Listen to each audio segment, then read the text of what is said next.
உங்களோட ஃப்ரெண்டு திரு வெற்றிமாறன் அவர்கள் நிறைய படங்கள் இயக்கியிருக்காரு, நிறைய அவார்ட்ஸ் வாங்கியிருக்காரு, ரொம்ப புகழ்பெற்ற இயக்குனர் தான்.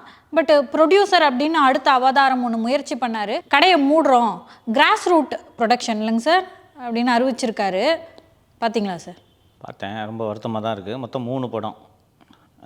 ஒன்று பேட் கேர்ளு, ஒன்று ஒரு கமர்ஷியல் படம், அடுத்தது மனுஷின்னு ஒரு படம். அந்த படத்தை பற்றி சொல்கிறேன். எனக்கு திரு வெற்றிமாறன் இதை கடை சாத்துறேன்ட்டு நேற்று சிரிச்சுக்கிட்டே தான் அறிவித்தார். வருத்தமாக தானே இருந்தது. இருந்தாலும் யதார்த்தம் அதுதான். யதார்த்தம் என்னவென்பதை நாம் புரிந்து கொள்ள வேண்டும். திரு வெற்றிமாறனை நம்பி பணம் கொடுக்க நிறைய ஃபினான்ஷியர்ஸ்லாம் இருப்பாங்க. அந்த பணத்தெல்லாம் வாங்கி ஒரு பெரிய பிரம்மாண்டமான கமர்ஷியல் படம் எடுக்க வேண்டும் என்று திரு வெற்றிமாறன் நினைத்திருந்தால் இந்த நட்டத்தை அவர் சந்தித்திருக்க மாட்டார். மாறாக திரு வெற்றிமாறன் அவருக்கு இருக்கக்கூடிய அந்த புகழ் மற்றும் செல்வாக்கை வைத்து நல்ல கதைகளை படமாக்க வேண்டும், நல்ல சினிமாவை கொண்டு வர வேண்டும் என்பதால் தான் பேட் கேர்ளையும் எடுத்தார், மனுஷையும் எடுத்தார்.